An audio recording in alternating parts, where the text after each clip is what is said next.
Maslin Beach Film Review. A look at the 1997 indie Australian nudist beach rom-com by Brett Marcus Cook. Maslin Beach, located near Adelaide, South Australia, is the first official nude beach in the country, designated as such in 1975. Being an American who has never left their country, I can't tell you much about it, but there's something about the beautiful, pristine beach that led filmmaker Wayne Groom, who grew up and lives in Adelaide, to write and direct a quirky little low-budget romantic comedy there that stands apart from other nudist films. There is the barest sense of a plot to Maslin Beach. Simon, a young man who arrives on the beach early one day with his girlfriend Marcy, isn't sure about their relationship. Riding around in an ice cream truck driven by his philosophical pal Ben, which nearly runs over several beachgoers, he starts to wonder if true love is even real. We don't spend much time with him, though, as the beach is full of people that day, all going through similar problems. The movie is more a series of vignettes, hopping from one set of characters to the next. Some of them cross paths with Simon and Marcy, but others don't, their stories self-contained. One seemingly happy couple is interrupted by a handsome magician. A woman tells her friend about how her ex-boyfriend put superglue on his penis one evening before sex, and a couple who arrive in the early afternoon to relax are disrupted by their cell phones, to mention a few of the quirky characters populating the beach.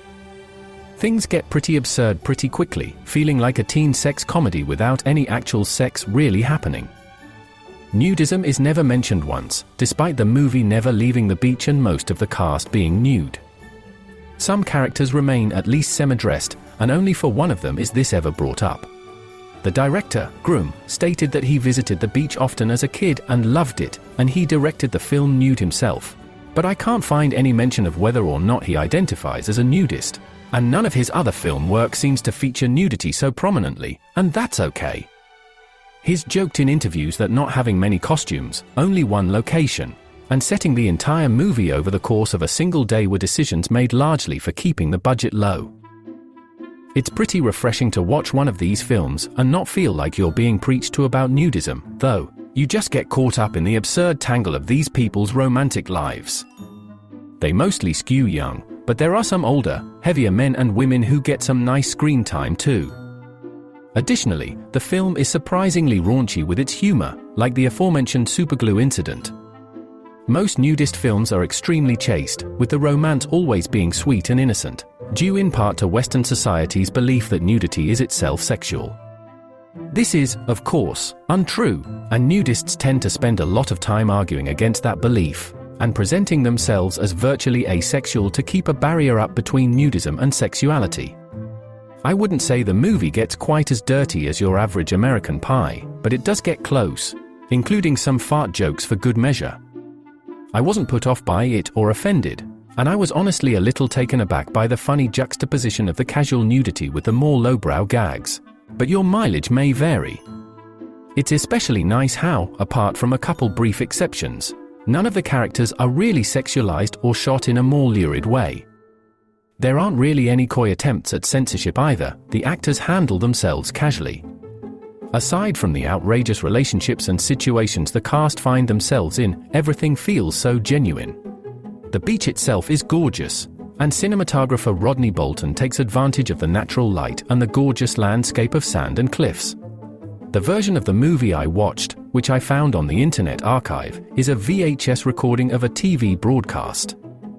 It's fuzzy and low res, there are tracking issues throughout, part of a commercial is accidentally left in, and yet I still found this movie so warm and pleasant to look at. It's so relaxed, especially in its pacing. The music itself is sparse and a little unusual. I couldn't decide if I liked it or not, but it definitely added to the quirky vibe of the movie. Maslin Beach is a strange little gem of a movie, and I wish there were more like it. Wayne Groom had a clear vision and was able to execute it on a low budget without any real compromise. You can really see his love for the location in every shot. The closest comparison I can think of is Act Naturally, and I have to say I enjoy this one more. As the first nudist film I watched in 2024, it was a good choice, and it's also the 50th nudist film I've watched, according to a list I've been maintaining on Letterboxd.